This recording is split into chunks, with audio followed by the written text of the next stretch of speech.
Vlogs. Today special కాకరకాయ కారం అండి. Please like, share, subscribe. So కాకరకాయ కారం ఎలా చేద్దామో చూద్దాము. ఇది వేడి వేడి అన్నంలో కానీ ముద్దపప్పుతో కానీ లేదా నెయ్యి వేసుకొని తిన్నా చాలా సూపర్ ఉంటుందండి టేస్ట్. ఒకసారి మీరు కూడా ట్రై చేయండి, ఎలా ఉందో కమెంట్ చేయండి. ప్రొసీజర్ చూద్దాం.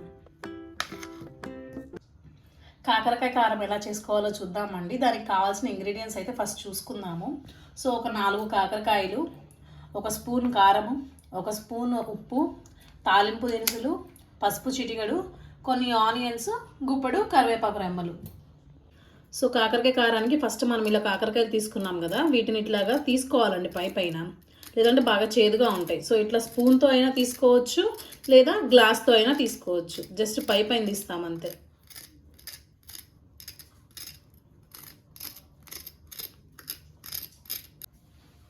ఇలా పైన తీసుకున్న వాటిని మనము కట్ చేసుకొని పెట్టుకోవాలండి, చిన్న చిన్న ముక్కలుగా. చూడండి, ఇలా కట్ చేసుకోవాలి. ఇలా బాండీలో కొంచెం ఆయిల్ పోసుకొని కాకరకాయలు వేపుకోవాలండి. ఆయిల్ అనేది ఎంత అయితే సరిపోతుంది అనుకుంటో అంతే వేసుకోండి, ఎందుకంటే ఆయిల్ కొంచెం చేదు అయిపోతుంది కాకరకాయలు వేపుకున్న తర్వాత. సో అది వేస్ట్ అయిపోతుంది తర్వాత. కాబట్టి మనకి ఎంత సఫిషియెంట్ అనుకుంటే అంతనే వేసుకోండి. ఇవి బాగా వేపుకోవాలన్నమాట ఆయిల్లో. చూడండి, ఒక 2 మినిట్స్కి ఇలా అయ్యాయి. ఇంకా బాగా వేపుకోవాలి మనము, బాగా బ్రౌన్ కలర్లోకి వచ్చేదాకా వేపుకోవాలి. చూడండి, లైట్ బ్రౌన్ షేడ్ వచ్చింది. మనకి ఇంకా కొంచెం డార్క్ కలర్ రావాలి, అప్పుడే బాగా వేగినట్టు, చేదు వాసన అంతా పోతుంది. చూడండి, ఈ కలర్ రావాలి మనకి. ఈ కలర్ వచ్చాక తీసేసుకోవచ్చు. తీసేసి స్టవ్ ఆఫ్ చేసుకోవాలి.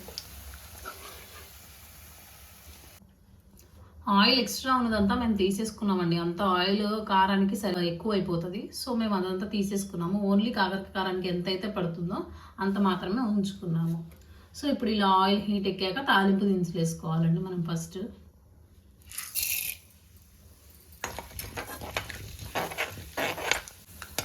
సో తాలింపు బాగా వేగిందండి. ఇప్పుడు మనము ఆనియన్స్, చిన్నుల్లిపాయలు, కరివేపాకు, పసుపు వేసుకున్నాము.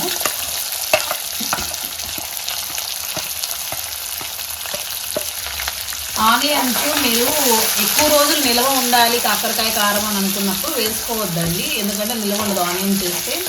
ఎప్పటికప్పుడు ఇలాగా, ఇప్పుడు ఎక్కువ మంది ఉన్నారు, నోటికి కారంగా ఏదైనా తినాలి అని అనిపించినప్పుడు చేసుకుంటే మాత్రం ఆనియన్స్ వేసుకోండి, బాగా టేస్టీగా ఉంటుంది. ఆనియన్స్, కరివేపాకు అన్నీ బాగా వేగిపోయాయండి. ఇప్పుడు మనం ముందుగా వేపుకున్న కాకరకాయలు వేసేసుకోవాలి. తర్వాత ఉప్పు కొంచెం, కారం కొంచెం వేసుకొని ఒక 2 మినిట్స్ ఉంచి స్టవ్ ఆఫ్ చేసుకోవాలి అంతే. కాకరకాయ కారం చాలా ఈజీ అండి, నోటికి కారంగా బాగా ఉంటుంది. సో ఉప్పు కారం అన్నీ వేసుకున్న తర్వాత ఇలా ఒక 2 మినిట్స్ మనము బాగా తిప్పుకోవాలండి. చూడండి, ఇట్లా అయితే ఇంకా చాలు, మనకి బాగా టేస్టీగా ఉంటుంది. ఇంకా స్టవ్ ఆఫ్ చేసుకోవచ్చు.